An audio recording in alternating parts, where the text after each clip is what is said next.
At the fish farm today, and we're going to have a look at the general layout. We're going to do a tour and just show our guests around. That's the plan of the day. So welcome to the channel. My name's Tim. I started this fish farm hub with a bunch of people, and we are very excited on this trip because we've got two guests with us, Alex and Nigel, who I'll bring on screen and you'll get to see them. But they are helping us to roll out more hubs across East Africa to start with. They're really good, they're fantastic. It's fantastic to have good people on board.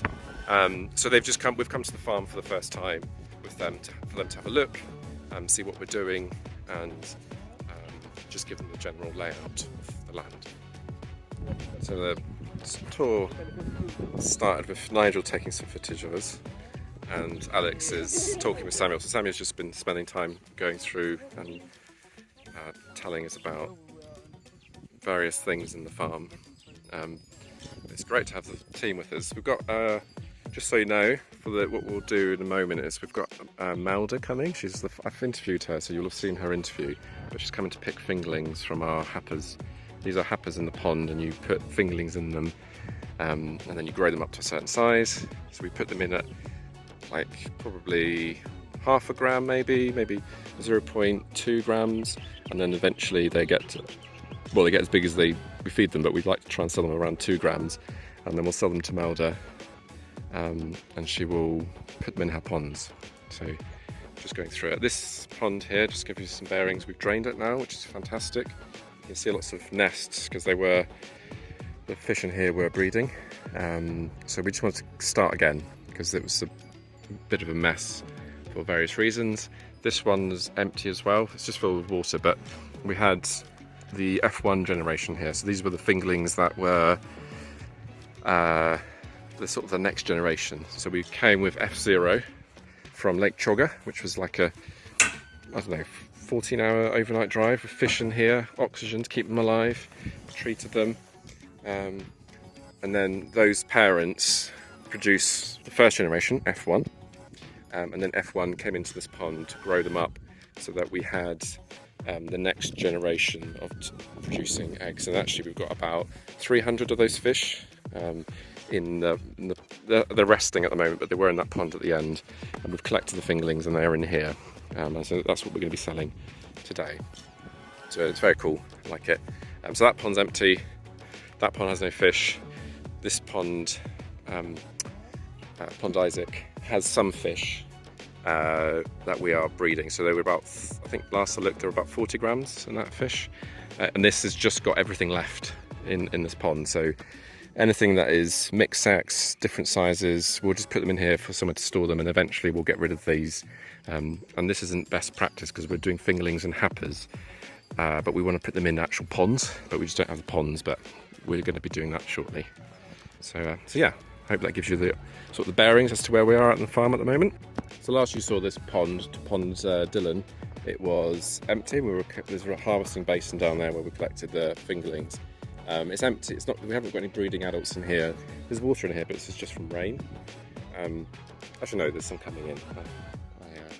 Misleading you, but it's not very fertilised, so we need to do that. But I suspect what we're doing is we have the males and females in these two ponds from the F1 generation. We're resting them for a few weeks, and then we'll put them back in here for breeding. So I think we did that. I think we last bred them about 2 or 3 weeks ago, so we normally give them a month, and then Samuel's probably filling the pond at the moment because he's going to fertilise it and get ready for the next breeding cycle. So I suspect that's what it is, but I just need to check with him. And then the tour continues over there.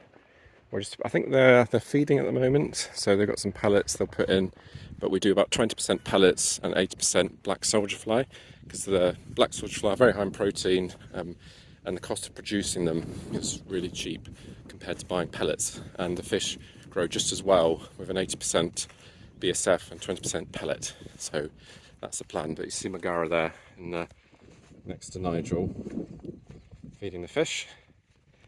And in this pond we've got like a mixture of different ages, but we'll just feed what we have, and eventually we'll drain it and start again. now that our hatchery is slowly but surely coming online. So let me just join them and see. I don't think we've done the maggots yet, the BSF, but we've certainly done some pellets. About to finish the tour. Still waiting for Malda, our farmer, to get the fingerlings. I'll capture some of that, put that in another video, but you can just see this is what I like. It's Pauson and Alex taking notes about something. So I just finish with this shot. This is really the only fish that we're growing properly, and they're about 40 grams. The water's very green, as you see, and I can see fish coming up to the surface and just feeding on the green at the top. And then when you move, they sort of go, you hear the ripples and they go back down. And you can see a little bit of water's coming in, but that's just, there's a pipe that goes into the bushes here, and it's just a secondary source of water just in case. So it's just not, we haven't blocked it, so just a little bit of trickle through, not significant in any way. You can see where we actually control the water properly there. That's where there's no water coming in because it's blocked that end, but this, we might as well just leave it. And then you can see the lovely green. Hopefully that comes up on camera, but yeah, looks nice, muddy green. Right, let me go and see to Malda. But thank you very much for watching. Always appreciate your support. Do like and subscribe, and I'll see you in the next video. Hello, welcome to the channel. We are doing some fingerlings today. So Malda over here is one of our new customers. We've harvested her fish, and now we need to restock, and these are the fingerlings that we're collecting for her. It's going fairly well. It's always a bit slightly nerve-wracking when you're pulling up your happers because you're never quite sure how many fingerlings you've got, but we will measure them, see the growth as well, because we're trying to stock bigger fingerlings. We reckon maybe 2 grams are here, because the bigger the fingerlings, the more likely they are to survive. You can see them there. And then we'll send them across to Malda. So I'm here with the team. We've got Nigel, there's me, Tim, we've got Pauson in the background, and we've got Alex here, and we are all part of this expansion effort to get fingerlings and fish being produced in rural settings in Uganda. And this is great actually for you to see this, because Malda, it's a success story for us because we've bought fish from her, emptied her ponds, she's building more, and now we're selling fingerlings to her, so it's like a nice cycle.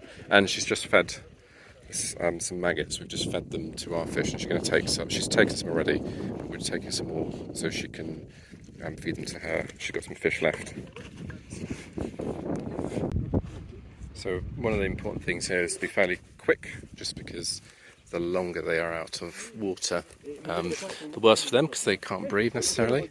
So Sam's just going to take them over here to where the oxygen is, and we'll put them into a bag full of oxygen so they can breathe. It's not actually very far. It's like, I think 10 minutes, 15-minute drive. So it's fairly straightforward, but we do need to pack them well. And then we'll do the sorting and counting as well.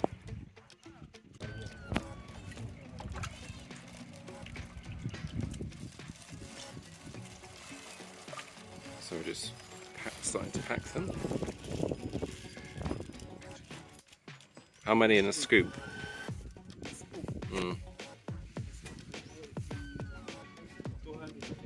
250. So Sam will have measured it before, and he knows he gets 250 grams in a scoop, so he'll put in. Did you say, have we sorted? Is it 600 or 700? It's 600, yeah. Okay, so we'll put in the 600, and we normally add some for mortality as well, around 10%. So it'll be 660. Although you should have 0 mortality, maybe 1 or 2. Yeah. Pleased with Malda, this lady, he has open mindset. So yeah, locally it's very difficult to train some farmers because of the culture. So technically she's very fine. When you tell her to do this, she must do. She started with 1 pond, now she has gone to 2nd pond. And getting fisheries extension services from Rwanda. So I'm proud of her really. And she's weak. She has retired. She's a widow. You look at it. So, and she tries to work so hard. I think how old are you now? 64. Now she's 64 years. But now she's planning to set up a fish farm. Yeah, very good. So it is amazing. So thank you so much, Mom.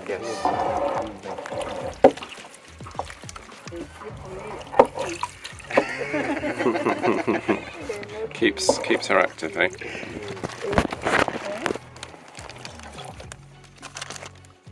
Mauda's place, we're just moving these fingerlings into her pond. So we've just been to the hatchery, and we have around 660, I think, in here. And you can see the bag is puffed up because it's full of oxygen. Well, it's only taken us, what, 15 minutes to get here, I guess? So we're going to put them straight into the pond. Now there's a way to do this. You're trying to keep the fingerlings comfortable with the water, because this water is in here. It's different from the pond. So you add some water slowly into the bag, and you allow them time basically to get used to the water. You don't just dump them in, because the shock wouldn't be very good for them. And it's a bit like acclimatizing. It's like if you took a human being and stuck them straight at, they were at the seashore, and you put them straight up 4,000 meters, they would probably die straight away. So you need to, when you're climbing Everest, you go slowly so your body gets used to it. Fish are much quicker to get used to it, acclimatise, but we still need to do that. So that's what I'm doing here. So they're double bagged. I have 2 bags, just to make sure that the bag doesn't pop. So let me just undo this, and we'll show you them swimming away. So Kampurida's arrived, the real expert. He's gonna put some water in. So you put them in slowly, and then it mixes in. And then you just allow them to sort of almost taste. And you let them just swim out. There we go. Off they go. Yes. Very good. It's great. You can see immediately they start looking around, thinking what's going on. They disperse into the water column. They go down for safety, and then they come up looking for food. Yeah. And then there's Pauson arriving. Second cameraman today, that's exciting. So you get to see some new angles, which is good. And Mauda's taking the opportunity to do she wants to get some fish for her family. So Kampurida and Titus are going to go into her pond over there and capture some fish. But look, I can see a couple of fingerlings left on the surface, but they've all gone now. And they should all survive. You just need to feed them up now. And Kampuri is doing something over there I'm not quite sure what we're going to do over there, but probably checking, because he would have helped with the technical nature of the construction of this pond.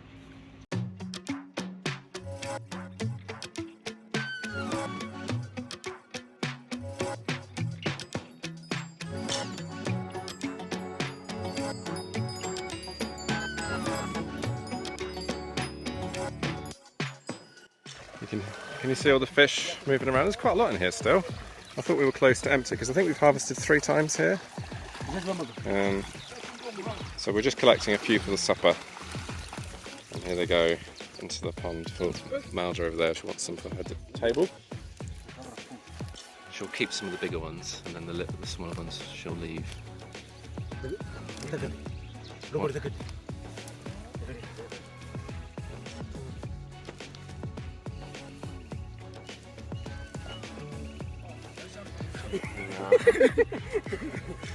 Chilly ones.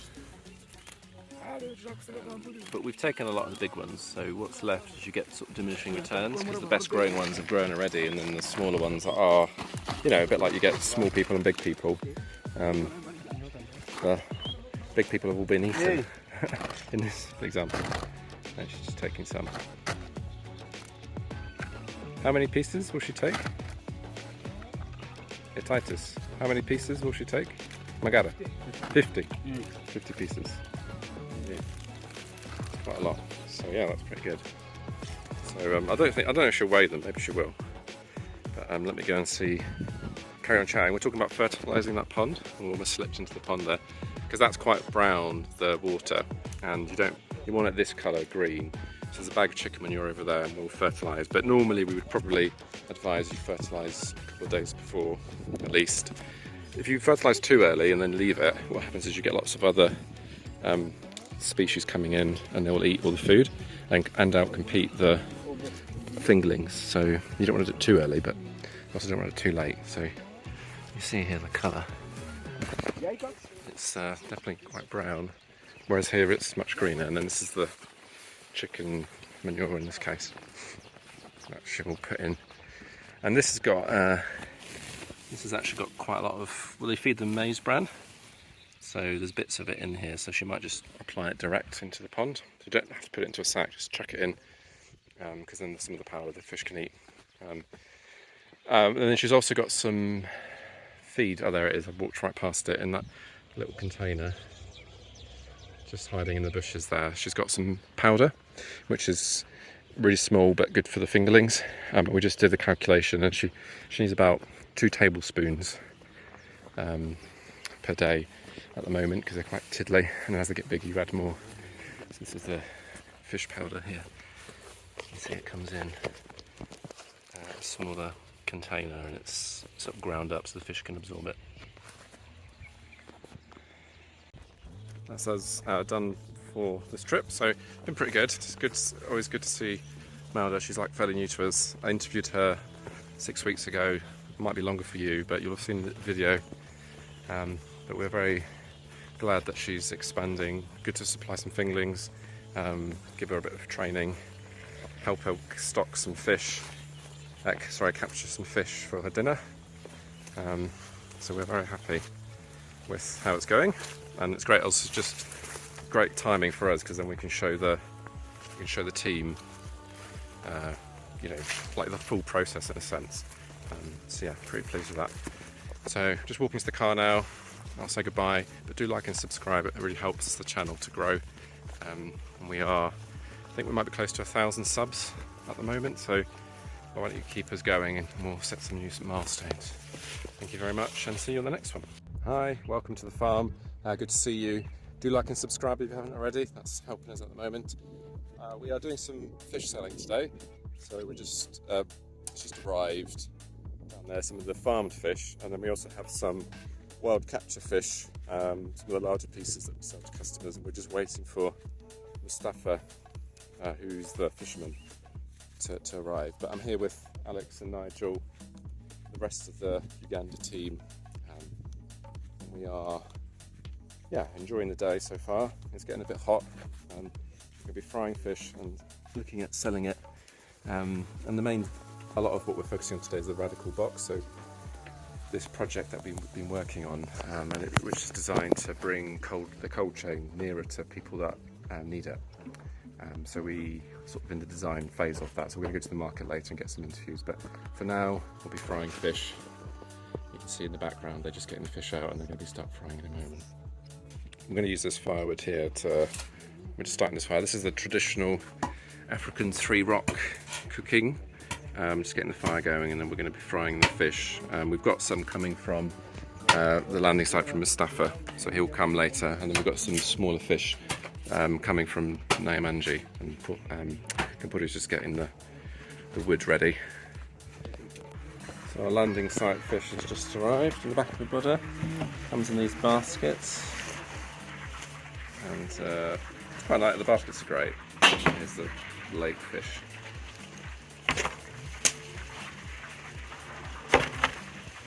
So you can see immediately the size is much bigger than the ones that we are farming. They come on a string like this. Very nice. You can see straight away, if you look at the eyes aren't as fresh. They're sort of sunken as well, which is just tells you how fresh they are.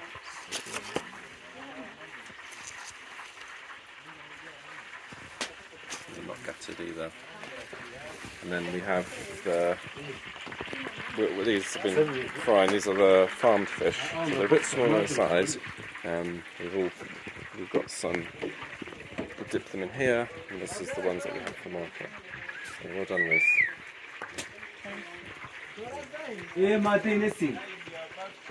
And then what we like is here we've got 2 bikes. We've got a petrol and we've got an e-bike, and we'll be using hopefully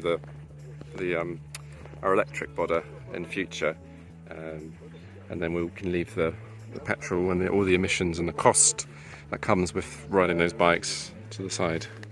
And this is our gentleman Mustafa, he's the vendor for the fish from the lake. So we'll probably try to do an interview with him, with Nigel, and just so we can capture some of the costs and some of the challenges that he has with moving fish that's not fresh. You can see here the team just looking at the fish and just talking through some of the implications of moving a highly perishable item like this across, keeping them for hours with no refrigeration.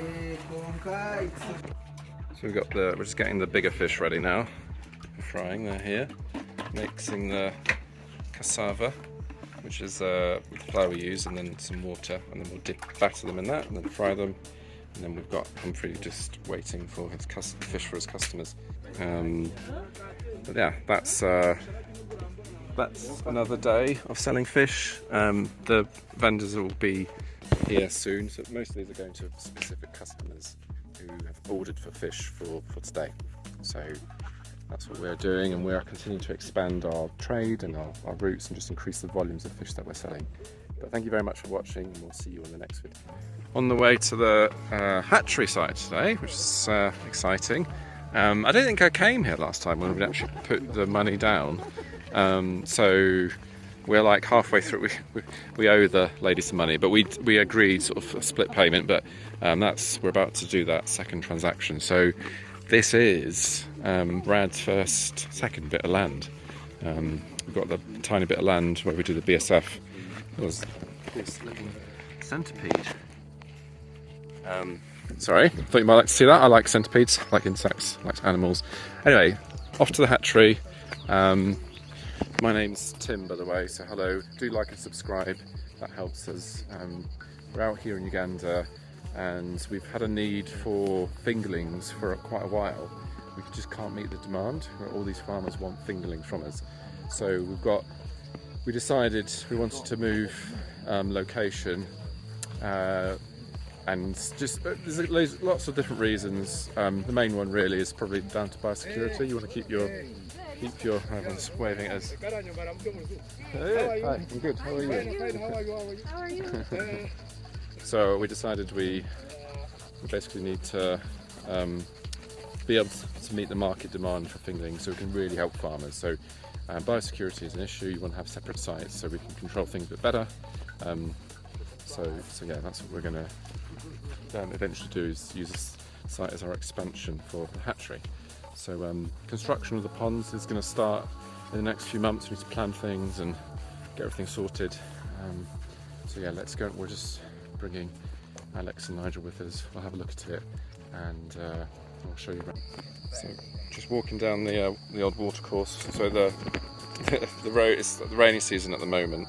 You can see all the water's just coming down the road, and it sort of pools over here, disappears. It comes mostly from here, and it just pulls and goes down all the way, and then we're sort of this side. We were talking about this land, future potentially. It's not very good quality land now because they've had pits to extract sand, to extract gravel. There's a brickwork just in the background over there. Can you see? So they make bricks. So that's been used before. So this land is in great quality. So there's potential that it wouldn't be worth very much, but we could maybe use it as a fish pond. So that's one consideration. I'm going to see if I can walk down into the hatchery site, but it's a bit wet underfoot, and also quite marshy. So we'll see. But yeah, it's looking good. Nigel's doing. We're just about to meet our neighbour, I think, this lady. I met her last time, but it's the camera set up so we can film some good footage. We walked up to the boundary line, which is here. That's this plant, and we go down to the river, which is just there. We just met our neighbour Rose, so she's allowed us to have access here. So there's that path, which you can just see here, just there. Actually, no, a bit further on. But she's allowed us to have access onto this piece of land, which is part of the reason we want. Oops, one's falling over. Part of the reason we wanted this piece. These are our neighbours, and then some of these eucalyptus trees are ours, which is good. But we will use them for construction of like a hut, and then it goes down to the river. And then I'm just going to find the next boundary line, which I think must be presumably where they're standing. So we can see. There you go, Andy. So I'm going to come to the other boundary in a moment. We'll get an idea of the size. So you can see we were sort of up there. We're just following this line-ish, and then coming down to the river. It's getting quite boggy though, which is a good sign. Remember, it's the rainy season as well, so Ruth, you're brave. Your feet are becoming wet. Okay. And then the boundary is here.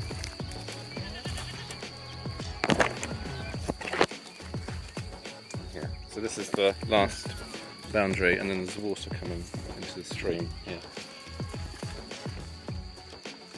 Yeah. Not bad. Not bad. The other end, just where I'm stood here, so Pauson was just there, he came walking and then goes down. So good bit of land. Just met some neighbours. The gentleman back there is another neighbour.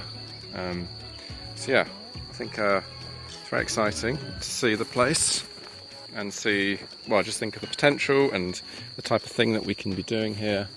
And really, that hatchery is going to make a massive difference, I think, because suddenly we can supply the area with the fish we need, and then we reckon maybe 6 to 12 months after we start selling all these fingerlings, we'll have so much fish to sell, and that really makes a difference. So yeah, it's exciting. It's been a while coming, but it's not easy to do all this type of stuff, and often we're just blocked. We're trying to grow slowly. We're learning how to do a hub. We are, money. It's expensive to do this type of thing. So yeah, now we have the means. It's very exciting. So yeah, we're very pleased that you're with us on this journey. Thank you for your support.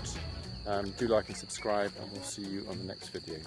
Morning, welcome to the channel. About to go and see some BSF eggs being collected, and this is actually my first time down here, and I've been here for 3 or 4 days. We've just been so busy doing other things, and the BSF is going well, but I thought you would like to see our progress, so let me show you that. Mubarak is collecting our daily eggs. You see how beautiful they look. Fantastic. Look at this. So these are sort of wooden pieces of wood that are just stuck together, and what happens is the flies come along, and this is like when they're sealed like this. You can see eggs all over the place, but basically what happens is they put their ovipositor in the crack, and then they'll lay their eggs, and then you get all these. There's so many being produced. It's quite fantastic. The other thing that we did have a love cage, it's called, so like a little mosquito net cage just hanging here, and we found that the flies in there weren't laying very well, and that's probably a temperature thing. Alex, come in. Alex is just joining us. So here is where we keep most of our eggs because it's warmer. That's the whole point of the polytunnel. Even though we're in Uganda, our temperature is an important consideration. We're in South Uganda, it's a bit higher in altitude, and we're probably getting up to about 30 degrees, but then it can drop to, I don't know, sort of maybe 18 or so, and then in there overnight it just gets quite cold, whereas in here during the day it gets up to 35 degrees, maybe even 40, and then the temperature is much higher, so you get much better egg laying. Look at this. How many grams do you estimate, Mubarak, that we might have here? How many grams do you think we'll collect? They will be around 5 or 6. 5 or 6 grams? Yes. Yeah, which is very good. Mubarak's just collecting the last of the eggs, so you can see some of them lay on top of the net. There's not many, but it's to do with the amount of space that they've got available. You know, you get some flies that just do odd things. You have to remember they're insects after all. They're not rationally thinking about this. There's another lot of eggs just there. And some here, look. If I can zoom in, there we go. So, just to give you your bearings, this is our love cage, as we call it. So it's just hanging inside the polytunnel for now, because eventually we'll get the population of our flies up enough that we'll just release them into this enclosure. But for now we're trying to really concentrate our eggs. We've got this one and this one here. And then that gives us the density of eggs, just makes it easier, make sure we're not getting eggs lying everywhere else. And you can see like there's an escaped BSF here. They're quite dormant at the moment because it's fairly... We have some other eggs here. Some other eggs. Oh, underneath? No. Yeah. Okay. You're going to show me where? Oh, inside. Okay, yeah. So we usually find in the morning and Yeah. So you get like... we pick and sort. Yeah, well done. So just picking these ones by hand. So these are just a few bonus eggs, as it were, but the main ones... Here we usually get many. They even come to around 2 grams. Sometimes you find there are very many. Mm-hmm. And they come 2 grams. Okay. Grams. Most of their eggs will come from... You can see some on top of there. They'll come... What happens is in this basin there's what we call a tractant. So it's be a mixture of chicken droppings and some rotten fruit, anything that smells quite strongly.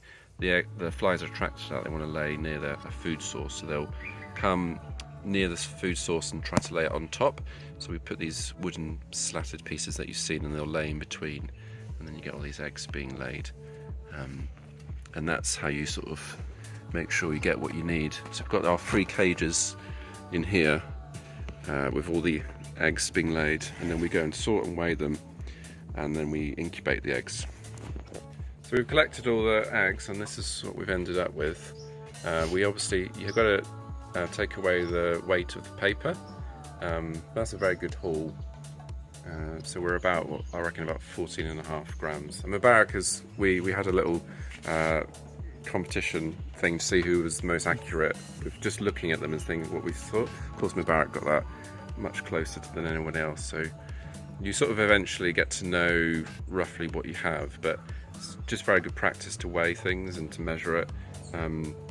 You can, black soldier fly, like any animal, they're very forgiving in a sense. You get large populations from very few individuals. So, one pair of breeding flies can give you 2,500 individuals, up to maybe even more if you're doing it very well.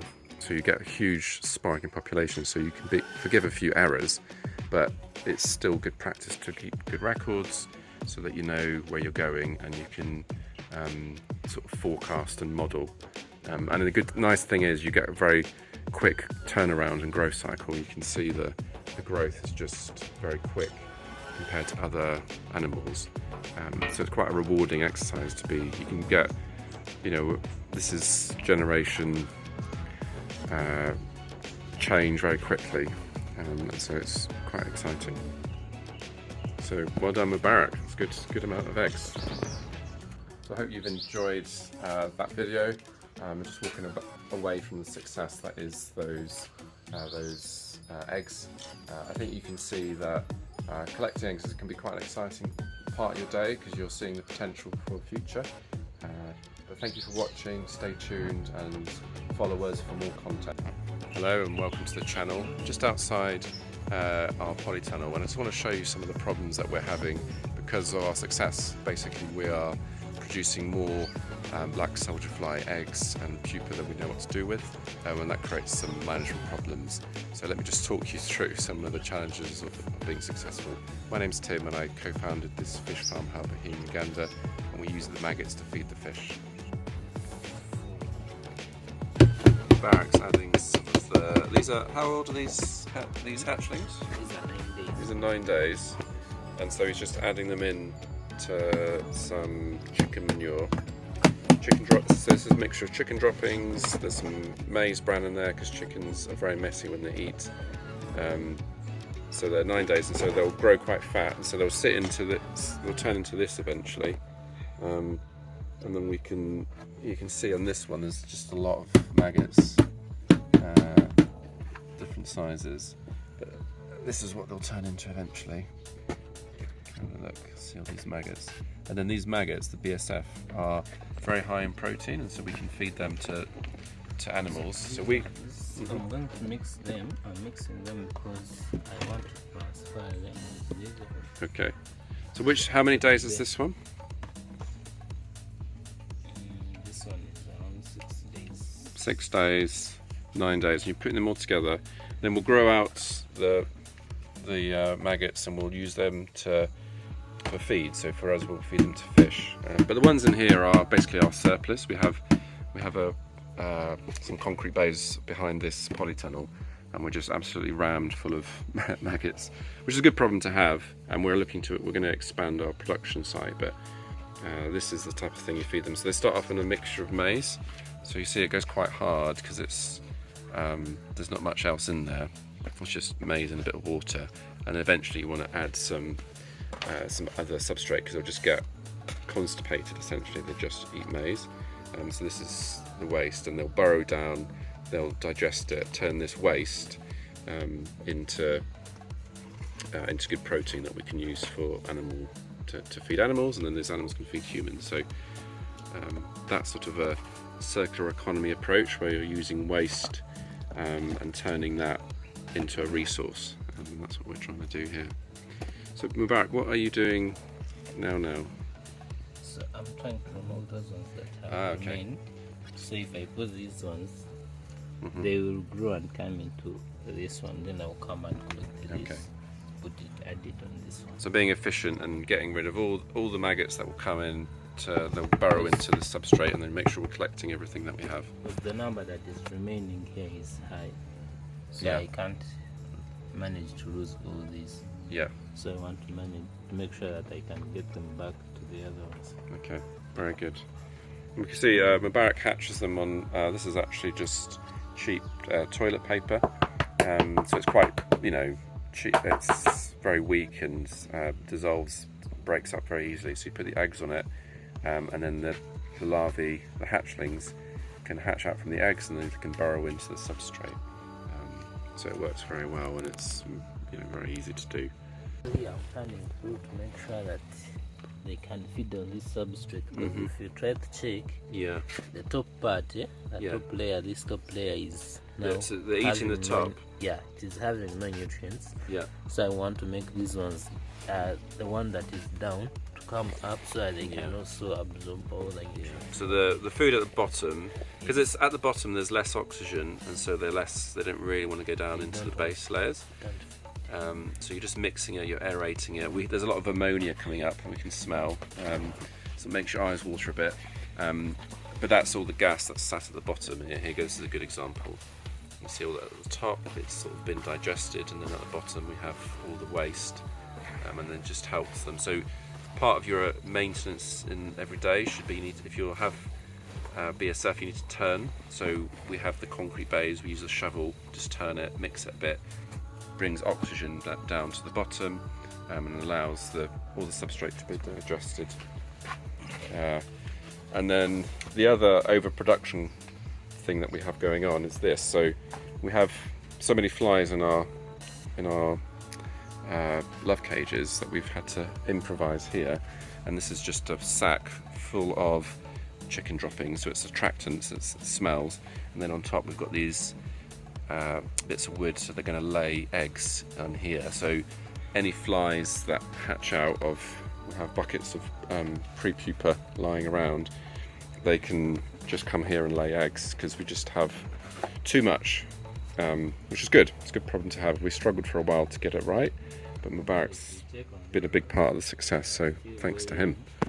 They're very young, yeah? Yeah, and then we have these ones that are old. Yeah, you can see the difference That would be age. that would be brought up by this one. Yeah, sure. So this one, if you use it to incubate again the eggs, then you will have taken a lot of them inside here. Sure.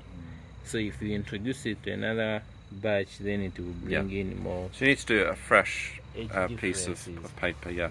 So I mean, this is because of our overproduction. You can see that we're mixing different age groups of maggots in here, which is not what you want, because then you get different growth rates. And then if you're trying to collect your maggots or your BSF, you spend a long time doing that, and we're not trying to do that. But this is just a sign of success, really. What I've noticed here is the temperatures come up, and can you see all the flies moving around in this love cage as well? It's quite interesting to see. They're really buzzing because they like the heat, so they'll be starting to mate. The other problem you get with overproduction, and if you've got too many, is you see that we have eggs being laid in on the sides, and we've actually just collected a bunch of eggs, but essentially all the eggs are going to be laid on your wooden pieces. But if you have too many flies, they've got this gets filled up, and so they're like, well, we're going to lay somewhere, and they start laying all over the place. Like you can see them on the sides of the cage, and then underneath where it touches on the wood, they can smell attractant like this, because this is again overproduction problem. Got too many flies, so we're just letting some be here in the polytunnel. So they start laying down here because they can smell this, which is chicken droppings, so they start coming to lay here. So it's just it's amazing to me that we have these overproduction problems.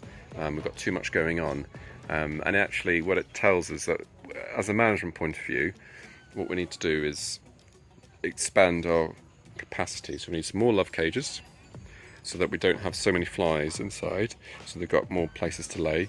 We need some more bays, so that we've got somewhere to put these maggots that are being stored.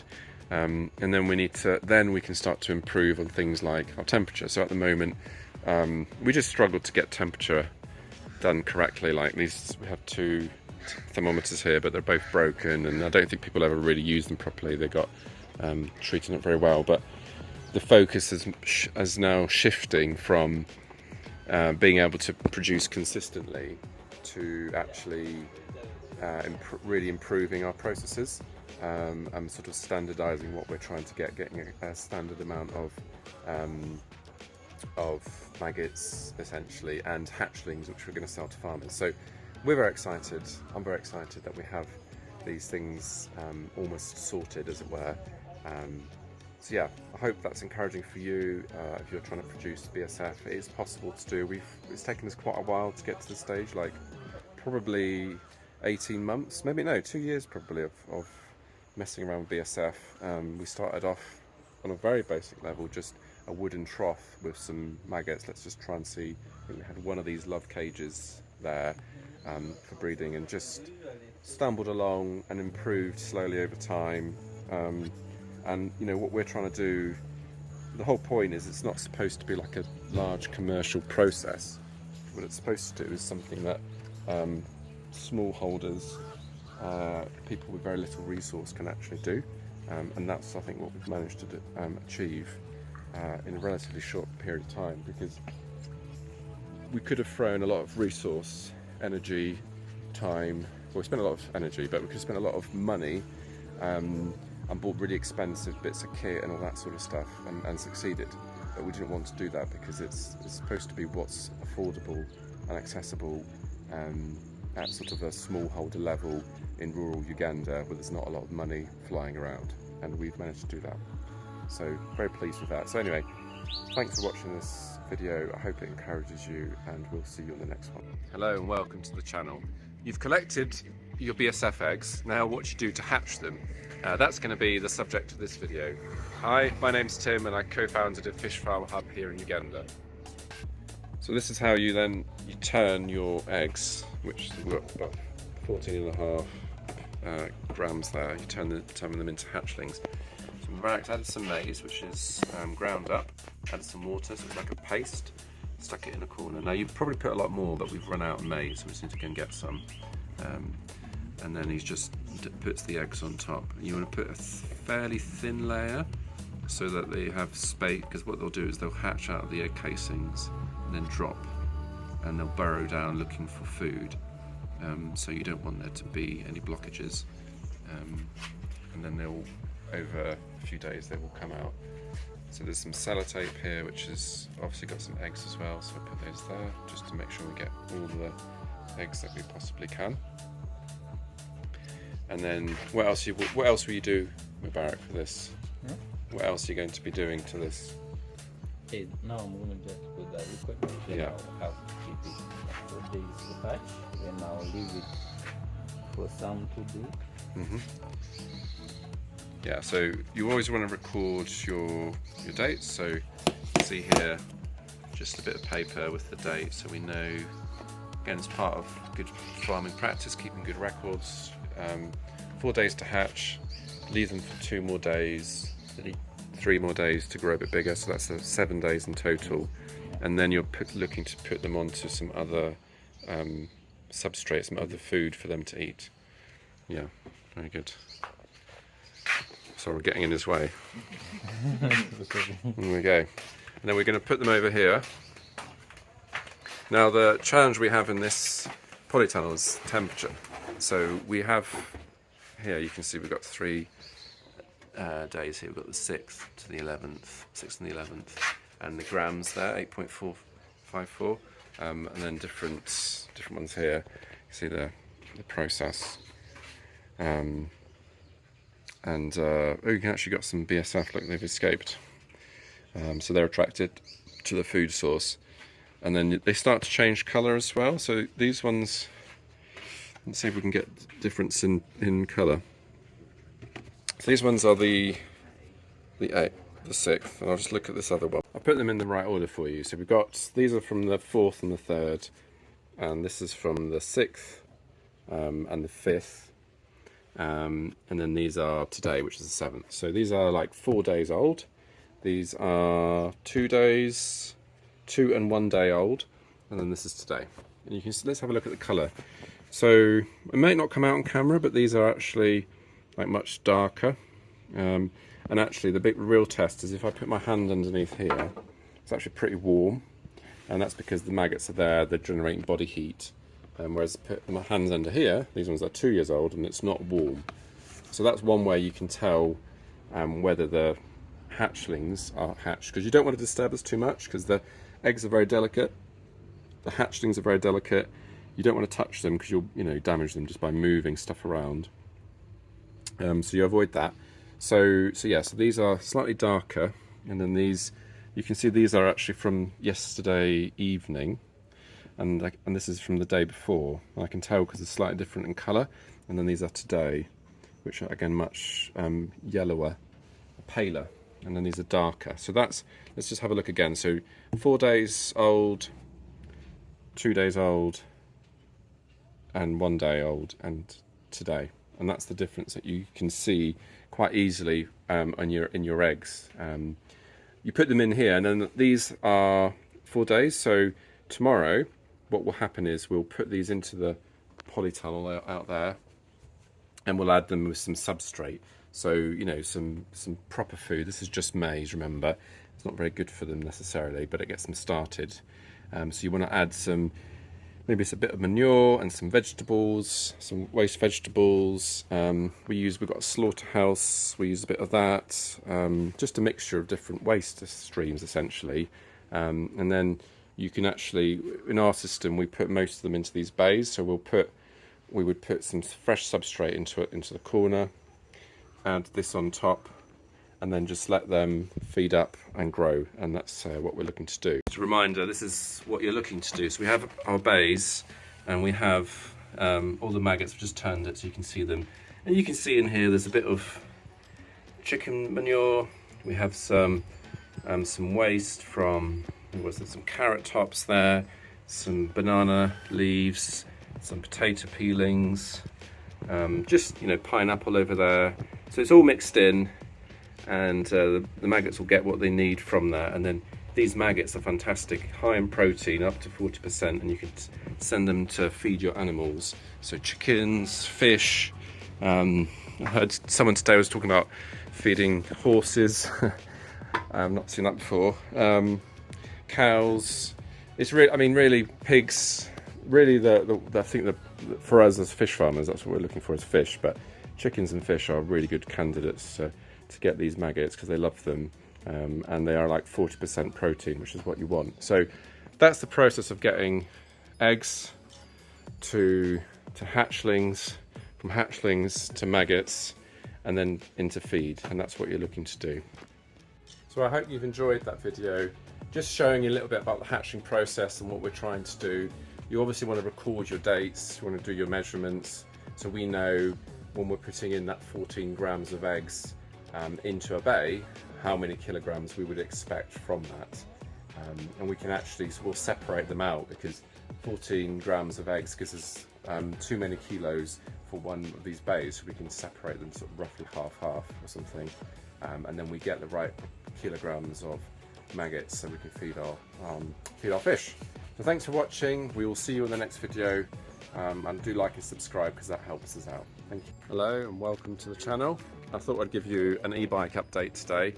My name's Tim, by the way, and I co-founded this fish farm hub with Pauson over there in the shorts. We've purchased these e-bikes, and they've been fantastic to have them. I'll just explain why we enjoy them so much. Currently we've got Magara, who's our designated driver, because he's got a national ID and a license, and we're looking to get other people on there. So we've got 3. You can see them all here lined up, and we're just looking at them. And they run off this battery that Mubarak is sat on. And they're really useful for us because transport is a big cost here, and these can do about 175 kilometres, get us to where they need. But I just thought I'd give you sort of an update. We've been using them now for about close to a month, and it'd be good to see some of the challenges that we're having. It's new technology, which is part of the problem. So what Daniel at Redverse does is he takes these old frames that used to be petrol bikes, and he removes the engine, and then he puts in an electric motor, and then a battery, and then this is where it's fueled from. So people get very confused, but our petrol tanks, there's nothing in it. You can see it's totally empty. And I think we're going to weld these and put like a little compartment so you can store a few things. And then you slot your battery in here, you connect it up, and you go. And you have your range, a little tracker here which gives you the range. So it's a very good technology, and it really helps us to move fish around at a low cost. We put some solar panels up on the roof behind this, and we've got them. They're charging over here. We have a solar power, and then they'll charge as we go. So it's a really useful for us. But we are having a couple of teething problems, so I just thought I'd run you past them. So these are old frames that have been converted, and you can see, if I zoom in, that's the connecting point to the box, but you can see that crack. You definitely don't want cracks, because and there's a few of them around. Some of the stands have got some cracks. Those cracks, of course, compromise the integrity of the bike. So there's another one there. So I think what's happened is someone's welded them together, and they've not done the best job in all the joins. So we just need to get that fixed, because if you're driving around, and you go over a big bump and you'll crack here, and you don't notice, and there's a crack here, and you've suddenly got two. You're driving along and you've got 2 bikes, which is not good. The other thing I would say is this. I don't actually know what this is. I think it might be converting the power from the battery or something. Forgive my ignorance, but this isn't covered at the moment. So on this one, it's all covered up, some tape just to keep it protected. There's of course a seat, so this goes on here, and it fits on and it's not a problem. So it's not going to get wet or exposed, but I think best practice would be to sort of house it with some duct tape or something. But these two, this one doesn't looks like we don't want to get the wires exposed in case they lose a connection. And this one doesn't have it. This one's a bit cleaner, but it's not, again, connected. So those are just some of the small things. And then there was a couple of mirrors missing. This has got a double stand, which is really useful.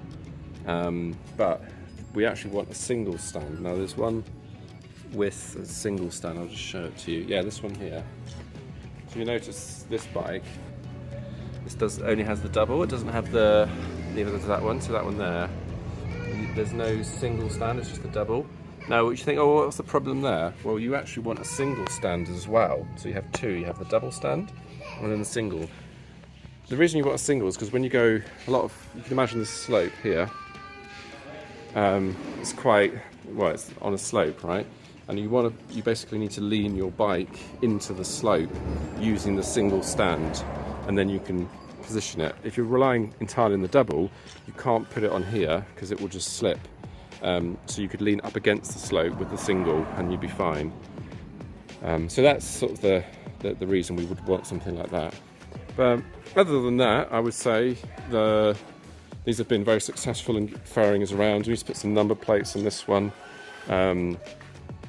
This one's got a number plate, that one doesn't. So just like some small, and obviously helmets, that's the other point. We've got one helmet at the moment, we probably need two because we are taking passengers, members of staff. So good, very good technology. We're really pleased to have them. They've really made a big difference to us. And it's funny in the village, because they're quite quiet. In the villages where there's nothing on the roads, people just sort of walk wherever on these dirt roads, and they're like, so Magara's having to use the horn. So an important part is you need a horn because people can't hear you move because you don't have the petrol engine going. But yeah, very pleased with the technology. Big thank you to Redverse. We've got a couple of teething problems which we're sorting now.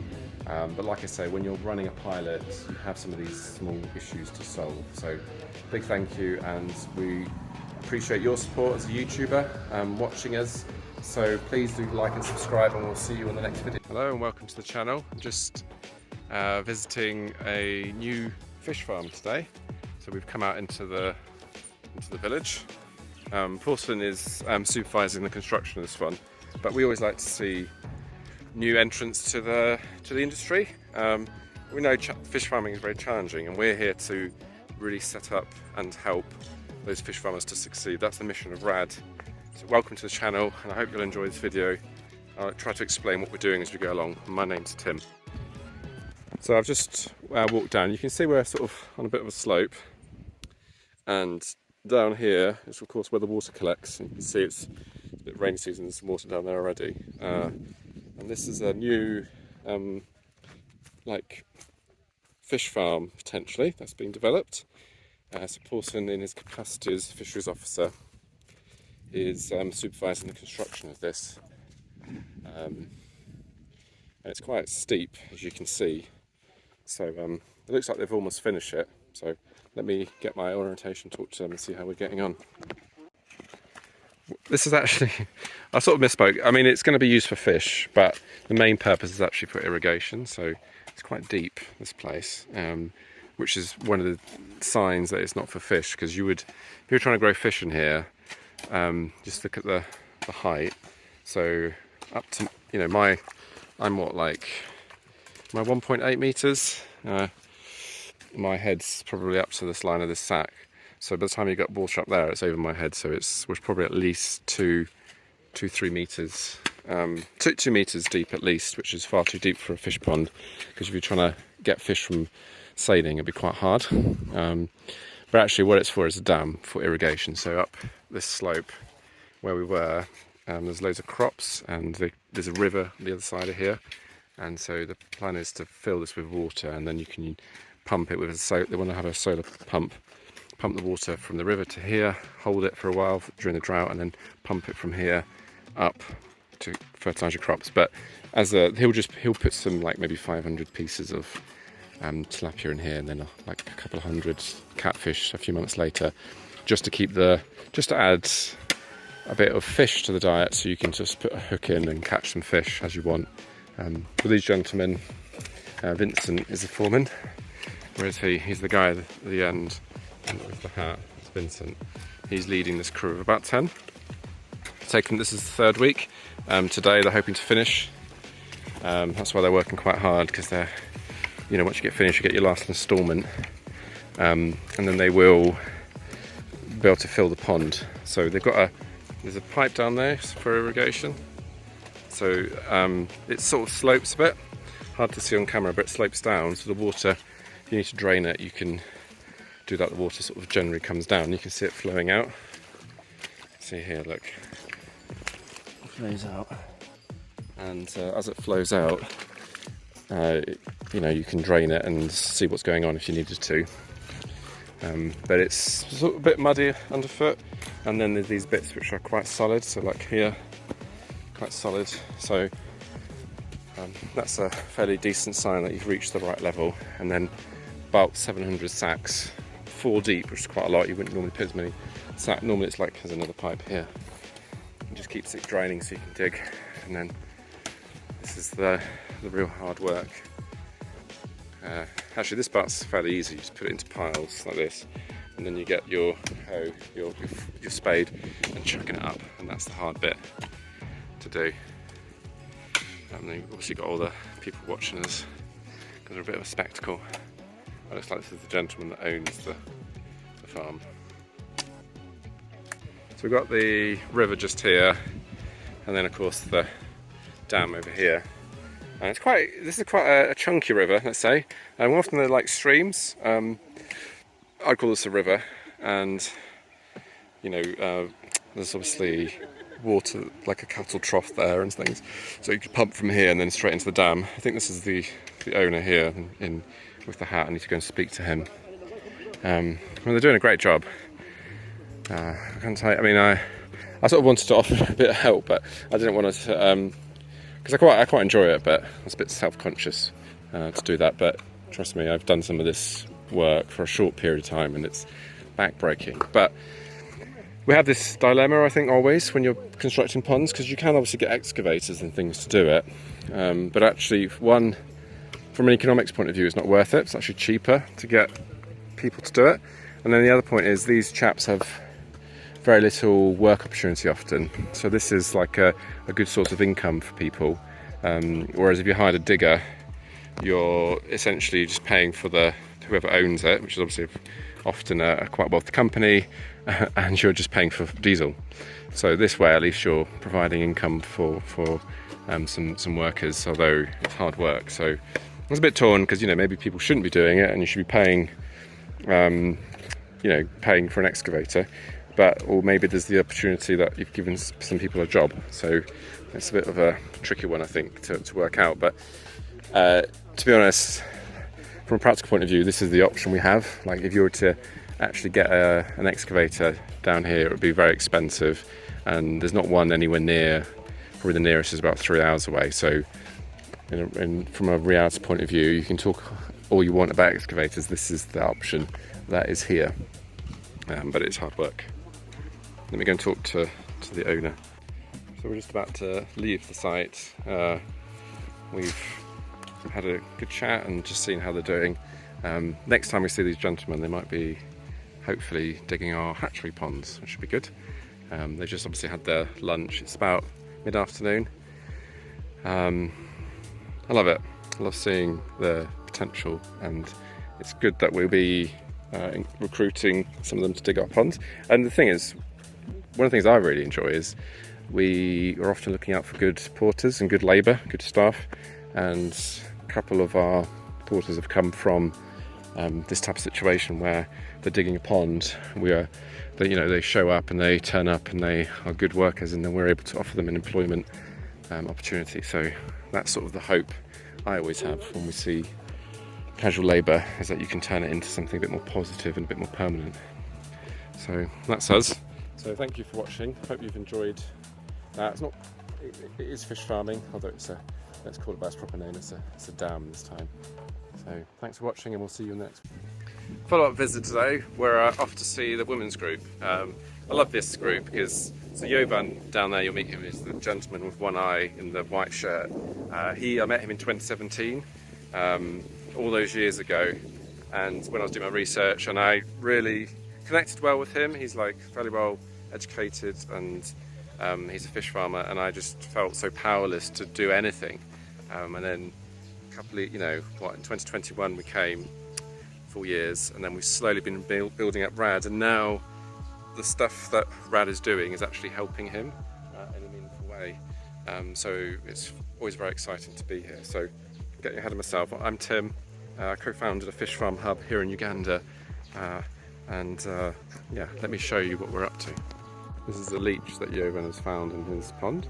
You can see it's pretty big and not very nice. It goes onto the fish, but also humans. So you're just telling me about it. Thanks, Jovan. Yeah. So this one is attached. This was on your leg? Yes. Just here. Yeah, I see. Yeah. Okay, I'm sorry for that. Not good. So we're just having an interview with Alex and Nigel. Jovan, he's the gentleman that's rented this pond to the women's group. So you can see it's along here, and then he gets these other ponds.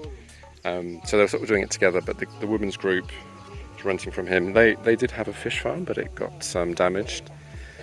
So he kindly allowed them to come here, and then the government bought them fingerlings from our hatchery actually, which they stocked in January, and they're now still feeding. You can see they've got yam leaves. There's a bit of maize that they put in. So I'm going to go and have a look over there, because last time I was here that pond at the end wasn't finished, so I want to see how it's getting on. Last time I was here they were trying to finish this pond, but you can see it's done now. And actually it's really green, which is fantastic. You can't quite see, but they've finished it, and then they've put in these yam leaves just to sort of supplement the feeding. You can see there's a bit of movement over there. I can see eating the fish, and then here there's lots of bubbles, ripples in the surface of the fish. When I moved past I heard them go down, because it's quite noisy, so that means they're big fish. And the colour here is not as good. These two ponds are brown, but they're telling me it's because of runoff, because it's rainy season, so that's probably why it's a bit brown. But I mean, it's great to see the progress. Another pond. There just reminds me of the history. So we're now in November, but we harvested their fish. Rad bought it from them in December. Some of it they would have kept themselves for Christmas, and then in January it was the government paid to restock it, but they used Rad fingerlings, which was good. And now we're coming up to November, so they'll probably want to harvest, I would think, soon. So you can see the yam leaves are being eaten. So yeah, some good progress, and it's good to see this group progressing. And it's small but consistent change is the thing that we're looking for. You can see them being eaten. This is how you do it. You get your yam leaves, which are grown over here, and then you tie them together, and then you stick them in the water, and you can see them eating. If you watch carefully, we'll get them in. So you're going to shove them in. Yeah. And they'll get eaten. So if we're lucky, we'll get some fish eating. It's quite hard to see sometimes because it's brown, but it's easier to see sometimes without a camera. We are glad to receive you visitors to the site, and I wish a more visit next season. Everyone is pleased because you have come to the site, and we expect some assistance from you if you touch the card. Which kind of assistance? Like clothes, like fishing gears, and some money which could help us on cleaning the site. Managed to squeeze in a visit to another farm. This is the one I came to in, when was I last here? September, I think it came. Yeah, and it looks like we just saw it from the road, looks like they finished. It's good. So we can see the progress, see how it's going on. It is raining, but it's not too heavy. Oh look at this, this looks pretty good. Looks like they've netted it, which is always fantastic. Oh, thanks, Pauson. So they've put nets across to stop predators, and it looks like she's expanded. She's built another one. So she's built two. Last time I think there was only this one, and so now she's added two. Oh, I love it. Looks very good, and the colours look great in the rain. Everyone's coming in this way. So let me talk to Pauson and get my bearings, but it's nice to see these two ponds and them full of water and ready for fish. I don't know if they have fish or not, let me find out. Pauson's clapping for us because he's calling the fish, so you can see like they start bubbling up. So we've got 2,000 of Rad's fingerlings in here, which is great because I didn't even realise that. So it goes to show that just, you know, I see the paper stuff, but I'm not aware, like, Pauson really is the one running this hub, and I'm helping with the strategy and the direction. But the fact that we've got 2,000 fingerlings in here and I hadn't put two and two together, and this is the one, I love that. The less progress that I know, in a sense, the better, because it means stuff's happening. I definitely don't need to know everything because I'm doing other stuff.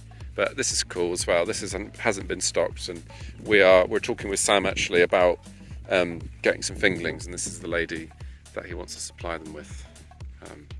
So yeah, it's pretty. You can see how beautiful it is. It's very grey. We've got some birds flying here over the wetland. Those are weavers. No, yeah, there's a wagtail over there as well. It's very nice. But it's fairly new. You can see that the vegetation growth that we've got, and the pipe's looking new, and there's obviously bare because it's fairly newly constructed. We've got about 2,000 fingerlings in here, which were stocked 29th of July, and then we have another 2,000 fingerlings on order. So we need to supply this lady with fingerlings. So it's pretty good. It's nice to see the progress. It's the frustration for us as a business is that we can't actually supply the fingerlings at the moment. But I think you'll have seen some of the hatchery footage by now.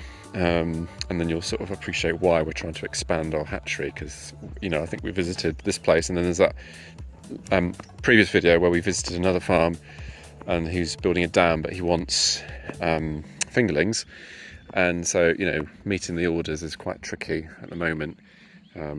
So yeah, we need to sort of get on it as a business and be able to provide them with the fingerlings they need, which then helps our marketing team, etc., etc. But we're getting there in leaps and bounds. It's nice to see the difference. I think actually I looked back and I don't think I came here and I thought it was shows you how I get my trips mixed up, but I think it was May I came, so it's been roughly sort of, what's that, about 5 months, 5-6 months since I was last here, so that's why it has changed so quickly in such a short period of time. But yeah, it's a nice place. The rain's gone now. We can hear the singing in the distance from the local church, I think, and we'll be heading shortly home. But farmers like this give us a lot of hope because they're embracing aquaculture, and I don't know, I mean, it'll make a difference to this lady's income, to the people that live here, but actually the biggest benefit I think from this for this lady will be, see that kid standing there, people like that who can actually access fish, which is a very, really good form of protein, and in a place where protein is very expensive and unaffordable and out of reach of most people, we're bringing in fish at a much smaller price point so that they can access it. So that's what the mission, one of the missions that we're trying to do is to improve food security and reduce poverty and do it in an environmentally sensitive way. So thank you for watching. Hope you've enjoyed seeing the update on this particular farm, It's a bit of a bonus file. I wasn't expecting to come here, so I hope you have appreciated and enjoyed this, and we'll see you on the next video. Thank you very much. Hello, welcome to the channel. My name's Tim. I co-founded a fish farm hub here in Uganda. Although today we're actually at the BSF site, and I thought you'd like to see some BSF mating. I've never seen it quite so active in here because we've been struggling over the years to get things correct, but we've got now I no longer live here, so I come sporadically, but we've got so much fly behaviour, I thought you need to see it. So in our polytunnel right now, and most of the flies that we have are actually, you know, not outside in the polytunnel, they're actually here in these love cages. So we've got one here, one over there, one over there. And we've got a whole load of flies. You can see them all just sort of flying around, but I can see that lots of them mating. So I'm just going to see if I can find, I mean, in the cages there's lots and lots. You can always tell they're mating because they, like this one here, see how they've joined together? That basically means that they are mating, and the male is exchanging his sperm. And then over here, let's see if I can see any on, because it's easier for you to see. Oh look, there was a couple of flies there together, flying. This one here, look, you can see they're mating. So that's what they look like when they're mating. And then they then look for somewhere to lay their eggs. So we'll go and find somewhere. So over here, this is just our excess production at the moment. So this is some manure, so it's attractant. So they like the smell of it. And then they come over here, and then see this egg, this fly. So she's actually laying her eggs. So she's stuck up. That thing there is called the ovipositor, what she's using to stick in between the woods, and she'll be laying her eggs.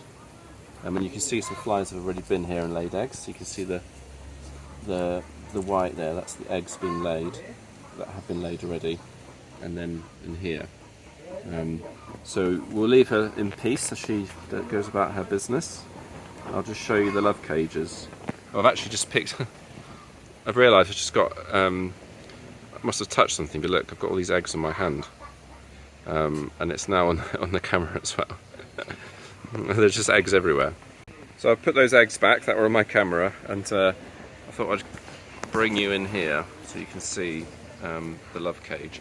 So the process here is we've got in this blue basin we have some very strong smelling substance, so some manure, some vegetable waste, things of that nature, maybe some banana or some pineapple because they smell quite strongly, some, like I said, manure, chicken droppings, and then the flies are trying to lay near to a food source. So what they do is they mate, and there's mating going on in this. If you look over the side, you'll see lots of flies that are joined together. You know, that's how they're mating, and then once that's happened, the females will come to these bits of wood, and that's why they're all over here. And then some of them, if you look carefully, you'll see they'll stick their ovipositors down in the little cracks and lay their eggs. There was sort of like a little gap near a food source. That's what they're trying to do. So that's essentially where we'll get the eggs being laid. So this works really well as a more controlled system because you know, in here there's only like this. Well, there's a couple of buckets, but you can control where they're going.